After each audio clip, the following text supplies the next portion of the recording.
Boa noite, queridos irmãos, graça e paz do Senhor e Salvador Cristo Jesus. Que bom estar com você mais uma vez nesta noite, para juntos louvarmos a Deus com a sua leitura da palavra, para orarmos juntos, para clamarmos a bênção dele sobre a nossa história e sobre a nossa família. Falamos desde ontem que nós estamos agora no mês de maio, e mês de maio é o mês onde nós reservamos esse tempo para falar mais sobre a família, para que a família seja abençoada pela meditação da palavra do Senhor. Quero mandar um abraço para a irmã Elza, para a irmã Juliana. Deus abençoe nosso irmãozinho Nicolas, a Rosa.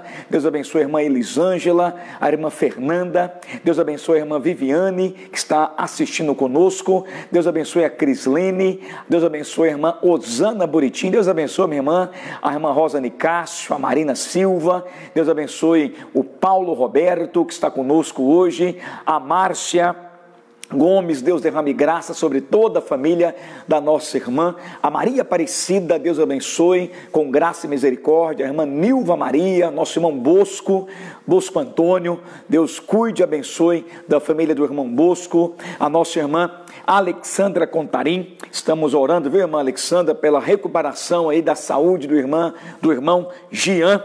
Deus abençoe a melhora no olho dele em nome de Jesus. Deus abençoe a irmã Leonice e a nossa irmã Maria José. Queremos lembrar você que todas as quartas-feiras do mês de maio nós vamos seguir o nosso calendário, a nossa programação. Se você tem aí o seu livreto, que é da programação anual da igreja, acompanhe. Cada membro da segunda igreja tem. Toda quarta-feira será uma família que vai conduzir o nosso culto. Então toda quarta-feira o culto é na igreja, e cada quarta-feira uma família vai estar conduzindo o trabalho para nós lá. Nós vamos manter a agenda dessa família. Provavelmente o nosso aniversário, devido a essa pandemia, nós teremos que jogar para o segundo semestre, né? Porque nós não ainda estamos podendo nos reunir, né, fisicamente. Estamos aqui reunidos, né, pela mídia, pelo canal de comunicação. Graças a Deus por isso, mas lembramos também, né, do nosso aniversário, onde estamos aí comemorando em 2020, se não me falha a memória, 48 anos ou 49 anos, os mais antigos aí, depois me corrijam por favor, tá ok? Para que Deus possa ser glorificado na segunda igreja, derramar graça sobre esta igreja e principalmente sobre cada família da nossa igreja, e a você que nos assiste também, que Deus derrame bênçãos sobre a sua família, sobre a sua casa, para a honra e para a glória do Senhor e Salvador Jesus. Mandamos um abraço para o nosso irmão Hélio Roberto, também que está conosco, nosso irmão presbítero Alexandre e família, nossa irmã Edna, também esposa do Bosco. Que Deus derrame graça sobre a vida dos nossos irmãos, poderosamente, no nome de Jesus. Você, se quiser, pode ir na segunda igreja. Nós estamos lá todas as manhãs, de 8 até 11h30, caso você queira ir para orar no templo, ir para uma conversa no gabinete pastoral, para deixar ali a tua oferta, o teu dízimo, a tua oferta missionária. Vamos lembrar dos nossos missionários. Essa semana eu conversei com o Basílio, que está lá no continente africano, e eles estão também obedecendo às regras de isolamento. Lá está um pouco mais rigoroso, mas esses irmãos precisam da nossa oração e também da nossa contribuição missionária. Então você pode ir na igreja, lá tem um envelope específico para missões, e você pode deixar a sua oferta lá e depositar no gasofilácio para abençoar os nossos missionários. Você pode também pegar a conta da igreja, que está disponível com o tesoureiro Enio, também nos WhatsApp da igreja, para fazer a sua transferência do teu dízimo e da tua oferta, se você não tem condições de ir fisicamente lá na segunda igreja. A igreja, ela está com as portas fechadas do templo, mas a igreja está viva, operando poderosamente. As irmãs da SAF ainda também continuam recebendo as ofertas para a confecção agora de mais máscaras. Elas vão agora focar no tecido 100% algodão, né, já temos algumas doações do tecido e também de oferta em dinheiro. Então essas irmãs, elas estarão confeccionando mais máscaras para abençoar mais vidas ali no bairro Abadia. Então a igreja, no seu trabalho social, abençoando vidas também no nome de Jesus, tá joia? Nós vamos orar para nos preparar para meditar na palavra do Senhor, lembrando que esse mês nós estaremos dando uma ênfase também na palavra para a família, para que Deus fortaleça a nossa família com graça e com misericórdia, no nome do nosso Senhor e Salvador Jesus. Feche os teus olhos, vamos orar ao nosso Deus nesse instante no nome de Jesus. Pai amado, nos colocamos, ó Deus eterno, diante do Senhor, nesta noite, mais uma vez, para tributar ao Senhor toda a honra e glória que são devidas ao teu santo nome. Muito obrigado, Pai bendito, pela tua graça e misericórdia sobre a nossa vida. Muito obrigado, Deus amado, pelo cuidado do Senhor, pela tua misericórdia que se renova a cada manhã sobre a nossa história. Deus, e nós precisamos do Senhor, nós precisamos da tua palavra. A tua palavra é viva, orgânica, ela é inerrante, porque o autor dela é o Deus Todo-Poderoso, que inspirou os 66 autores para poderem conduzir a história da palavra do Senhor. E nesta palavra, a vida, a poder, a unção, a direcionamento para a salvação. Deus, feliz são os povos que recebem essa palavra e colocam esta palavra em prática em suas vidas. Louvado seja o teu santo nome. Queremos ser orientados por ela, queremos ser conduzidos pela tua palavra. É ela que nos alimenta, ela que fala do nosso Senhor e Salvador Cristo Jesus. Ó Deus, fala conosco nesta noite mais uma vez, para a tua honra, para a tua glória. É o que oramos em o nome e na autoridade do nosso Senhor e Salvador Jesus Cristo. Amém e amém. É isso aí, queridos, queremos convidar você para ler a Bíblia hoje no Evangelho de Lucas, no capítulo 15, versículos de 11 ao 24. Lucas capítulo 15, versículos de 11 ao 24, a parábola do filho pródigo. Lembrando que Lucas 15, ele vai abordar 3 parábolas: a parábola da ovelha perdida, a parábola da dracma perdida e a parábola do filho pródigo. É uma parábola bonita que tem a ver com vida familiar, e vamos tentar entender o que ela quer explicar para nós nesta noite, em nome de Jesus. Lucas 15, de 11 a 24, e a palavra do Senhor fala assim: continuou, certo homem tinha 2 filhos. O mais moço deles disse ao pai: Pai, dá-me a parte dos bens que me cabe. E ele lhes repartiu os haveres. Passados não muitos dias, o filho mais moço, ajuntando tudo o que era seu, partiu para uma terra distante e lá dissipou todos os seus bens, vivendo dissolutamente. Depois de ter consumido tudo, sobreveio àquele país uma grande fome e ele começou a passar necessidade. Então ele foi e se agregou a um dos cidadãos daquela terra, e este o mandou para os seus campos a guardar porcos. Ali desejava ele fartar-se das alfarrobas que os porcos comiam, mas ninguém lhe dava nada. Então, caindo em si, disse: quantos trabalhadores de meu pai têm pão com fartura, e eu aqui morro de fome? Levantar-me-ei, irei ter com meu pai e lhe direi: Pai, pequei contra o céu e diante de ti, já não sou digno de ser chamado teu filho, mas trata-me como um dos teus trabalhadores. E levantando-se, foi para seu pai. Vinha ele ainda longe, quando seu pai o avistou, e compadecido dele, correndo, o abraçou e beijou. E o filho lhe disse: Pai, pequei contra o céu e diante de ti, já não sou digno de ser chamado teu filho. O pai, porém, disse aos seus servos: trazei depressa a melhor roupa vestiu, ponde-lhe um anel no dedo e sandálias nos pés. Trazei também e matai o novilho cevado, comamos e regozijemo-nos, porque este meu filho estava morto e reviveu, estava perdido e foi achado, e começaram a regozijar-se. Amém.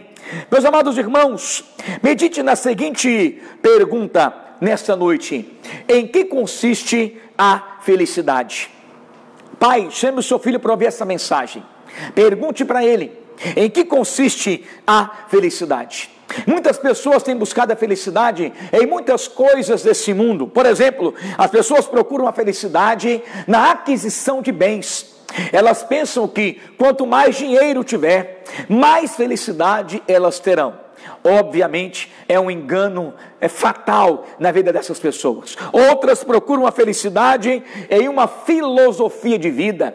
Alguns até viajam para o Oriente para encontrar entre aspas, nirvana, um estado de espírito, para poder elevá-lo e ter essa felicidade. Algumas pessoas procuram a felicidade nos prazeres que a carne lhe oferece. São hedonistas. Eles dizem assim: o mundo vai acabar e eu vou morrer um dia, então eu quero aproveitar, entre aspas, o máximo da vida antes que eu morra.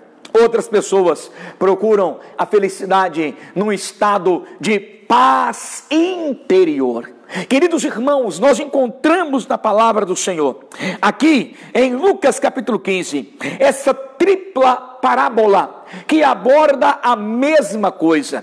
Se você olha no capítulo 15, versículo 1 e versículo 2, a Bíblia fala que Jesus se aproxima de publicanos e pecadores, e ele é criticado pelos escribas e pelos fariseus. E então, por conta disso, o Senhor Jesus propõe 3 parábolas que têm a mesma temática, de um pai amoroso que procura aquele que está perdido, para poder mostrar para os doutores da lei, para poder mostrar para os fariseus, de que ele era um pai amoroso, que estava procurando a ovelha perdida, a dracma perdida, o filho perdido, e ele tem prazer em estar com os pecadores. Mas eu queria chamar a sua atenção hoje para a terceira parábola, para a parábola do filho pródigo, analisando numa perspectiva da família.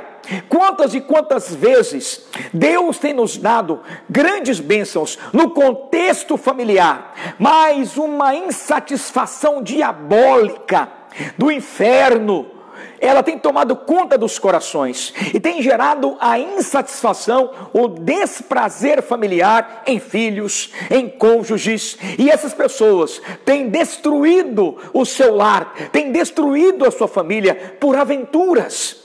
E essas aventuras, obviamente, não levarão à verdadeira felicidade. E quando eles caem em si, em muitos momentos, é tarde demais, e eles percebem que eles destruíram a sua vida, enquanto tinham tudo para poderem viver com muita felicidade. Essa parábola é um alerta para nós, na perspectiva que eu quero abordar hoje, de que muitas das vezes Deus tem nos dado tudo de forma abundante, mas mesmo assim nós estamos insatisfeitos e queremos seguir os caminhos de morte. Nós chamamos isso de a autonomia humana. É quando o homem despreza Deus, ele quer tomar as suas próprias decisões, só que infelizmente os caminhos que esse homem procura são caminhos de morte.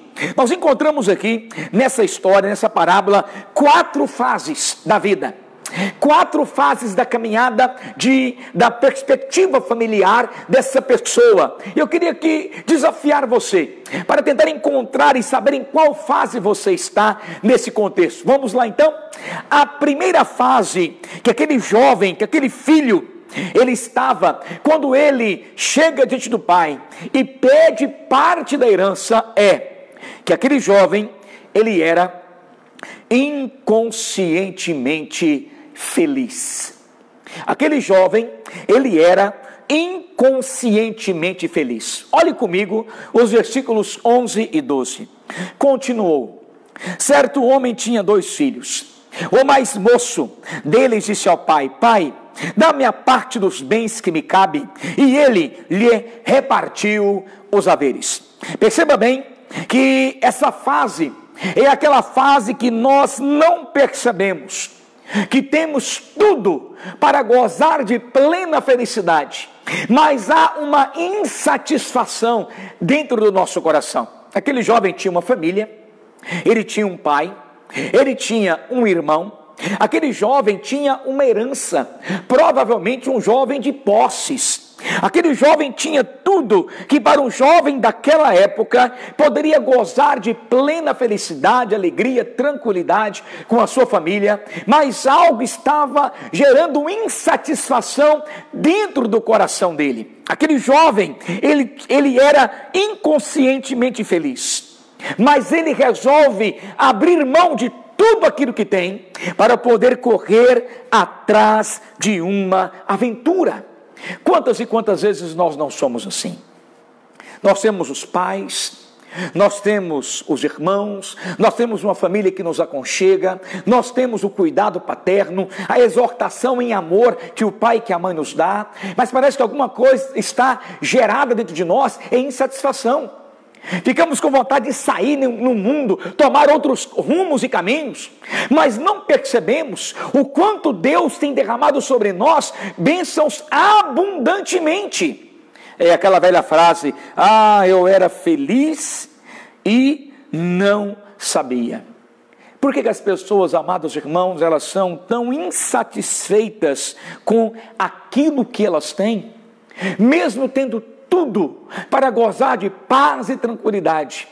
No presente, aquilo parece que não satisfaz, aquilo parece que não é o suficiente, e são murmuradores, são reclamões, e procuram outras coisas em outros lugares, desprezando aquilo que Deus generosamente, graciosamente tem dado a elas. Eu lembro da história da minha própria família. Quando a minha mãe faleceu, eu tinha 13 anos de idade. Meu pai era relativamente novo ainda, e certa vez, depois que minha mãe faleceu, eu fui morar com a minha avó, e uma noite o meu pai me liga mais tarde, e ele liga chorando, e eu falei: o que aconteceu, pai? O que está acontecendo? Então ele falou: estou com saudade da sua mãe. E eu falei: pai, agora é tarde demais. Meu pai tinha tido uma vida boêmia, tinha uma vida de muita farra, ele era um cantor, cantava sertanejo, era uma segunda voz muito bonita, então ele, muitas das vezes, não valorizava a família que tinha, mas depois que ele perdeu, é que ele foi perceber a joia que tinha, só que agora era tarde demais. Por que nós só damos valor quando nós perdemos? Olha ao teu redor, olha onde você está. Você tem a tua família, talvez você tenha os teus pais ainda vivos, eu não os tenho, mas talvez você os tenha. Olhe para a tua casinha, o teu quarto, a tua cama aconchegante, o teto que protege você, a família, familiares que cuidam com muito amor de você. Para que essa revolta? Para que essa murmuração? Você é mais feliz do que você imagina. Você tem tudo o que uma grande maioria da população do mundo não tem. Se você está me assistindo agora por esse canal da mídia, você tem esse privilégio, onde uma porcentagem gigantesca do planeta nem celular tem. Mas muitas e muitas vezes nós somos reclamões, nós somos murmuradores, nós somos insatisfeitos, revoltados, como aquele Israel que sempre reclamou do Senhor, que sempre murmurou contra o Senhor, nunca era o suficiente. Deus os liberta do Egito, eles reclamam. Deus os conduz pelo deserto, dando maná todo dia, dando água abençoada para eles no deserto. A pedra os acompanhava, a pedra jorrava água continuamente para aquele arraial, mas era murmuração. Eles entram na terra prometida, eles se tornam reclamões. Deus, ele estabelece uma teocracia, mas eles não estão satisfeitos, eles procuram culto idólatra, eles procuram se inclinar a outros deuses. Só no cativeiro, escravizados, solapados, arruinados por 70 anos, eles lá então lamentam a miséria que estão, e agora eles têm saudade dos tempos em que eles tinham tudo e eles não percebiam. A primeira fase daquele jovem é que ele era feliz e não sabia. Ele tinha tudo para gozar de plena felicidade, mas ele pensava que era infeliz. Cuidado, você tem tudo que Deus tem dado com muito amor e carinho para você, só que você tem reclamado demais. Você tem reclamado muito da tua família, reclamado muito do teu casamento, reclamado muito dos teus irmãos, dos teus pais. Querido, pare com isso em nome de Jesus. Agradeça a Deus, louve a Deus pela família, glorifique a Deus por aquilo que Ele tem dado a você, pelas bênçãos derramadas sobre a tua vida. Talvez não é aquela coisa que você espera, mas diariamente a bênção tem sido derramada. Deus tem sido generoso para comigo e para com você. Será que você está nessa fase da vida? Essa é a primeira fase. Ele era inconscientemente feliz. Mas há uma segunda fase. A fase em que ele se rebela e ele quer sair de casa. E nessa fase, aquele jovem, ele era inconscientemente infeliz. Olha o versículo 13. A Bíblia fala assim: passados não muitos dias, o filho mais moço, ajuntando tudo o que era seu, partiu para uma terra distante e lá dissipou todos os seus bens, vivendo dissolutamente. Aquele jovem então pega a parte da herança, e para um pai, quando o filho pedia herança em vida, aquilo era uma tragédia para o pai. Aquilo era morte para o pai. Era como se o filho dissesse: eu quero vê-lo morto. Aquele pai ficou arrebentado. Mas o filho pega a parte da sua herança e agora ele parte para uma terra distante e lá ele dissipa os seus bens dissolutamente. Ele é um pródigo, ele é um gastador, ele é um esbanjador dos bens da herança. E agora na farra, na bagunça, nos novos amigos que ele adquiriu, na abundância dos prazeres da carne, ele fala assim: agora sim eu sou feliz. Mas ele nem imaginava que naquele estado de euforia que ele estava, ele era infeliz. Ele não percebia, porque ele estava alimentando uma parte sedutora e enganosa do seu ser, que era o seu coração, que desejava prazeres carnais, que desejava ficar longe dos caminhos do pai, que não queria a tutela do pai, que queria uma autonomia, mas era uma autonomia de rebeldia, era uma autonomia de pecado, era uma autonomia distante da vontade soberana do pai. E pessoas que vivem assim, falar: graças a Deus, sou de maior, não quero obedecer papai, não quero obedecer mamãe, eles pensam que estão nos caminhos de vida, eles pensam que agora são felizes, mas eles nem sabem que estão trilhando grandes caminhos de morte para a sua própria vida. Desprezam a sabedoria adquirida pelo pai e pela mãe, que foram calejados pela história, e dizem: o coroa não sabe de nada, ele é quadrado, eu é que sei. Engano. Foi esse o engano da serpente para com Eva, quando ele disse para ela: olha, Deus, Ele não quer que você conheça tudo, que você não seja conhecedor do bem e do mal. Ele sabe que no dia que você comer, você vai saber, vai ser como Ele. Então ele desperta a cobiça no coração da mulher e do homem. Foi a armadilha das trevas. Ele despertou a cobiça. A Bíblia fala em Provérbios que é caminho que ao homem parece direito, mas ao fim é caminho de morte.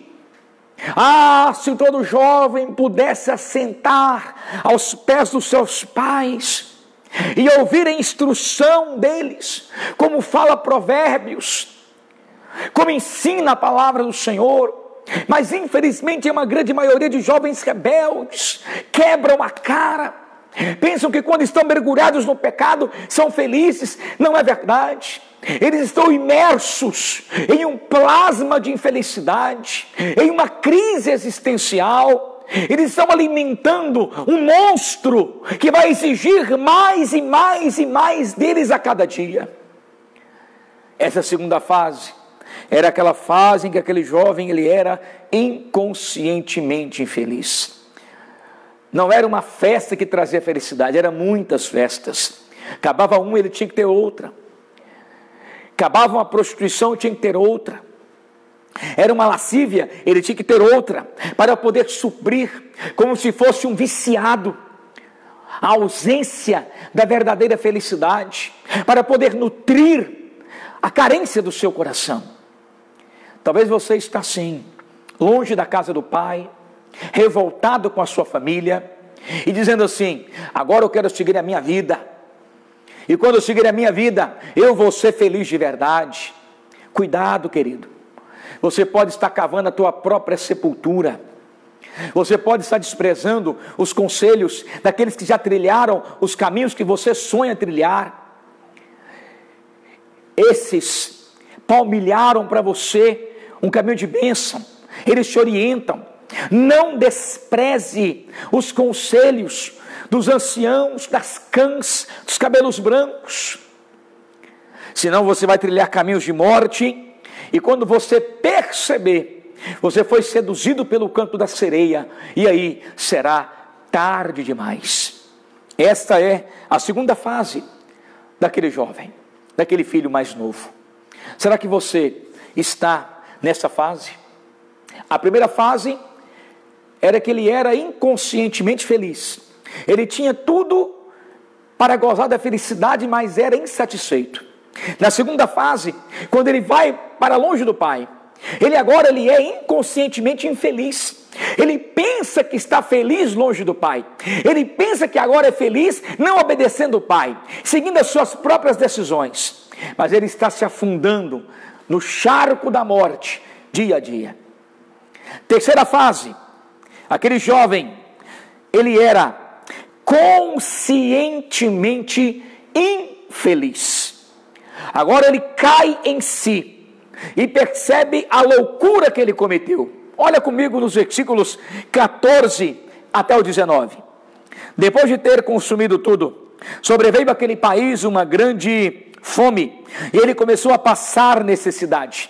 Então ele foi e se agregou a um dos cidadãos daquela terra, e este o mandou para os seus campos a guardar porcos. Ali desejava ele fartar-se das alfarrobas que os porcos comiam, mas ninguém lhe dava nada. Então, caindo em si, disse: quantos trabalhadores de meu pai têm pão com fartura, e eu aqui morro de fome. Levantar-me-ei, irei ter com meu pai, e lhe direi: pai, pequei contra o céu e diante de ti, já não sou digno de ser chamado teu filho, trata-me como um dos teus trabalhadores.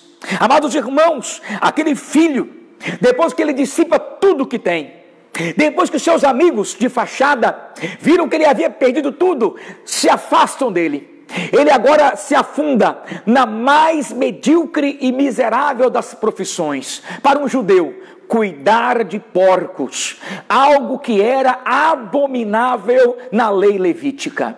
E agora ele esperava, cuidando dos porcos, comer das alfarrobas que os porcos comiam. Era um tipo de folha que alimentava aqueles animais, mas ele não tinha nem aquilo. O seu fundo do poço foi tão miserável que nem aquilo lhe sobrava. Então a Bíblia fala que ele, caindo em si, percebendo agora, tendo consciência da sua miséria, tendo consciência da sua infelicidade, ele então percebe o erro que ele havia cometido. Amados irmãos, nós só reconhecemos o erro depois de nos arrebentar tudo. Geralmente o filho é assim, uma grande maioria deles. O orgulho os prende na teimosia. O orgulho não os impede de flexionar e perceber que o conselho dos pais era o caminho certo, e ele então continua tentando na sua teimosia, até o ponto em que ele vai para o fundo do poço. Lá, ou ele se humilha, ou ele então destrói a sua própria vida. Muitos, infelizmente, só reconhecem o seu erro quando estão todo arrebentados. Amados irmãos, essa fase é a fase onde o Espírito nos toca onde nós somos convencidos pelo nosso pecado, onde nós reconhecemos a nossa miséria, o nosso estado, e nós precisamos tomar uma posição de arrependimento, de mudança de vida. É por isso que a palavra arrependimento, metanoia, é uma mudança de postura. Eu estava andando por esse caminho, eu dou uma guinada de 180 graus, voltando para o caminho certo. Queridos irmãos, quantos vivem no mundo na miséria, porque se orgulham e não se humilham e não se arrependem e não querem ter essa consciência da sua infelicidade. Mas como é bom ser tocado pelo poder de Deus, como é bom reconhecer um erro, como é bom falar: eu errei, me perdoa, me desculpa. Como é bom ser orientado novamente ao caminho da vida, para a honra e para a glória do Senhor. Eu quero falar para você que talvez está longe dos seus pais ou longe do seu cônjuge e percebeu que cometeu a maior besteira do mundo. Eu quero falar para você que ainda hoje há tempo de se arrepender e mudar a tua história. Que ainda hoje há tempo de você consertar aquilo que você errou. Talvez uma palavra, perdão. Talvez uma atitude, eu vou mudar a minha vida. Talvez uma honra, eu vou obedecer aquilo que o meu pai, que a minha mãe falou. Pode mudar hoje completamente a tua história e fazer você voltar para o caminho da vida e desfrutar de todas as promessas que Deus tem para os seus filhos. Se você hoje reconhecer os teus erros, se arrepender dos teus pecados e você procurar a restauração da tua família, talvez aquela palavra, você marido, mal colocada, a palavra grosseira que você falou para sua esposa, e você é durão, machão, não quer se flexionar, não quer reconhecer o erro. Talvez hoje é uma oportunidade de você falar assim: meu amor, eu fui grosseiro, me perdoe. O filho falar para o pai falar para o filho, o irmão falar para o irmão, e cessar a contenda, e cessar a maldição, a intriga dentro da família. Que bênção que não é? Essa fase é a fase do arrependimento. Essa fase é a fase da consciência, para nos voltarmos para o Pai, para buscar a reconciliação na família, para a honra e para a glória do Senhor. De que adianta viver fingindo que está tudo bem, só para poder manter a pose, mas se você sabe que no fundo você quebrou a cara, você fez besteira. Hoje é um ótimo dia para você sentar e consertar todas as coisas no nome de Jesus. 3 fases até agora. Aquele filho, ele era inconscientemente feliz. Ele era feliz e não sabia, tinha tudo. Segunda fase, aquele jovem, ele era inconscientemente infeliz. Ele pensando que, vivendo a sua autonomia, longe das regras do pai, ele estava feliz. Terceira fase, aquele jovem, ele era conscientemente infeliz. Ele cai em si, ele percebe o erro que cometeu. E agora, ele toma uma atitude de voltar para o pai e para pedir perdão a ele. E agora, a quarta e última fase, aquele jovem, ele era conscientemente feliz. Oh, que bênção! Versículo 21 em diante, a Bíblia fala assim: e o filho lhe disse: pai, pequei contra o céu e diante de ti, já não sou digno de ser chamado teu filho. O pai, porém, disse aos seus servos: trazei depressa a melhor roupa, vestiu, ponde-lhe um anel no dedo e sandálias nos pés. Trazei também e matai o novilho cevado, comamos e regozijemo-nos, porque esse meu filho estava morto e reviveu, estava perdido e foi achado. E começaram a regozijar-se. Ah, amados, que bênção! Como é bom ter Deus! Há esperança, há uma saída. Nós não precisamos continuar na teimosia, no ostracismo, nas nossas rebeldias. Podemos voltar para os braços do Pai. Ele está pronto a nos receber. No versículo 20, a Bíblia fala assim: e levantando-se foi para seu pai. Vinha ele ainda longe, quando seu pai o avistou, e compadecido dele, correndo o abraçou e o beijou. Isso mostra que o pai estava observando aquela mesma estrada por onde o filho havia saído. E o pai o avista de longe, talvez todos os dias. Aquele pai na esperança de que seu filho rebelde pudesse voltar para casa. O pai, ele está olhando para mim e para você. Ele está pronto a receber a mim e a você. E aquele jovem agora então volta para o pai.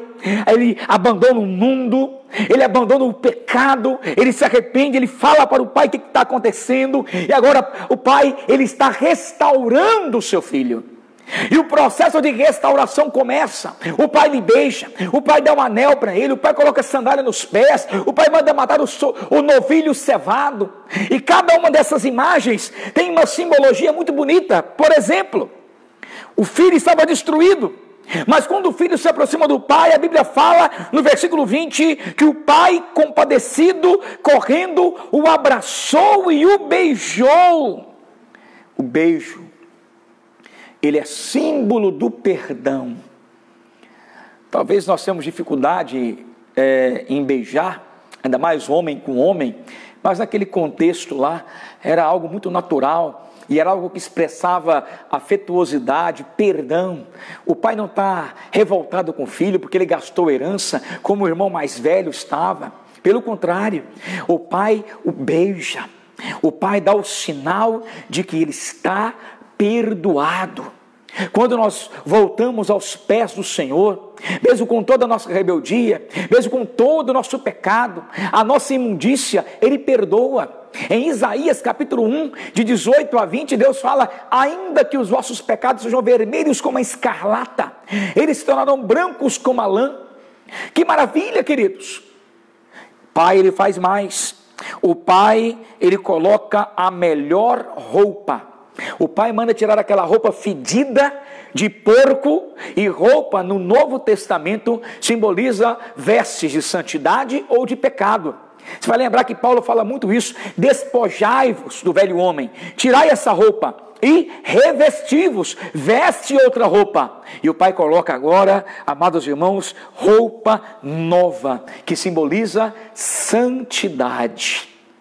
Deus, Ele perdoa, e o Espírito Santo purifica a nossa vida. Que maravilha! Se nós temos problemas na família, se nós temos familiares rebeldes, e se eles vêm a nós para pedir perdão, não é hora de ler sermão. Te avisei! Não! Abraça, beija, perdoa. O momento é de reconciliação. E foi o que o pai fez.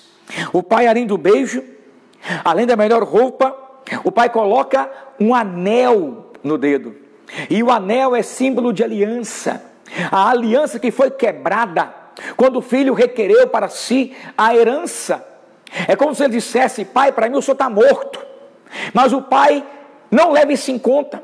O pai o perdoa, o pai traz a reconciliação, o pai reata a aliança. A aliança que Adão quebrou, a aliança que nós quebramos todos os dias com o nosso Deus. Mas em Jesus, essa aliança é restaurada para a honra e para a glória do Senhor nosso Deus. E o pai faz mais. O pai coloca sandália nos pés. Naquele tempo, apenas os livres andavam calçados. Os escravos andavam sempre descalços. O pai fala: o meu filho não é um escravo. O meu filho é livre. Ele é o meu filho. Coloca sandália no pé desse menino. Ele é livre. Amados irmãos, quando nos afastamos de Deus, o pecado nos escraviza. Mas quando nos voltamos para o Senhor em arrependimento, em mudança de vida, o Senhor nos torna livres. A Bíblia fala: se o Filho vos libertar, verdadeiramente sereis livres. E o pai, além de tudo isso, ele manda matar o novilho cevado. E ali, a figura do novilho cevado era aquele animal que era engordado para festa, a banquete, festa abundante, quando o filho volta. A Bíblia fala que há festa no céu quando um pecador se arrepende. Louvado seja o nome do Senhor. A minha oração é que hoje possa haver festa no céu e festa na tua casa, por haver reconciliação familiar, para a honra e glória do Senhor, nosso grande e maravilhoso Deus. Eu queria concluir com algumas aplicações para a nossa vida nesta noite. Em primeiro lugar, você precisa se conscientizar de que é feliz com Cristo. Você precisa ter a consciência de que você é feliz na tua família. A tua família te ama. A tua família cuida de você. Se conscientize disso. Segundo lugar, você precisa se conscientizar que não precisa chegar ao estágio do filho pródigo. Você não precisa se arrebentar todo para reconhecer o erro e voltar. Se você percebeu que está no caminho errado, para e volta. E volta para o seio da família, para o seio da paz e da harmonia. Terceiro lugar, você precisa se conscientizar que há esperança para o teu erro. Se você se arrepender hoje, mudar de vida, buscar o perdão, há esperança para você. Enquanto há fôlego de vida, há esperança. E em quarto lugar, você precisa se conscientizar de que há reconciliação entre você e o Pai. Ele está pronto, de braços abertos, para receber você. Que a bênção dessa parábola, que tem uma aplicação entre nós e o nosso Pai espiritual, seja uma verdade menor na nossa família, onde nós podemos cuidar uns dos outros e ser bênção um na vida do outro. Que o perdão reine no contexto da família nuclear, macro e a família espiritual do povo de Deus. Que a bênção do Senhor te acompanhe poderosamente para a honra e para a glória de Cristo Jesus. Vamos orar? Pai querido, nós entregamos nossa vida diante do Senhor.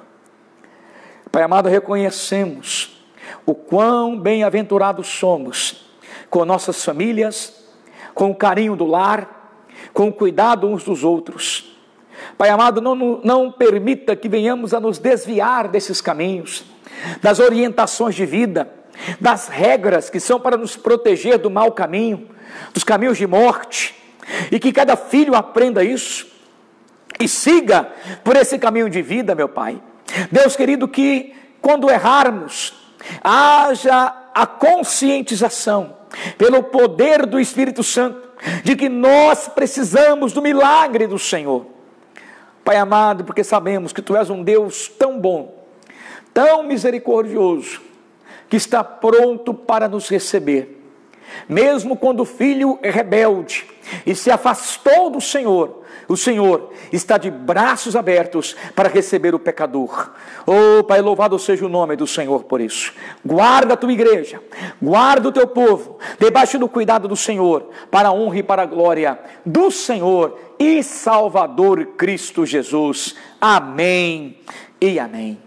Que Deus possa abençoar a tua vida, encher a tua casa de paz, de alegria e de satisfação para a glória do Senhor nosso Deus. Que toda intriga se dissipe, que toda briga cesse pelo poder do Senhor e que a tua família seja abençoada do Senhor em nome de Jesus. Fique na paz. Nosso próximo encontro hoje ainda, 23h59, para clamarmos a Deus em oração. Deus abençoe, querido, e até logo mais, em nome do Senhor Jesus. Amém e amém.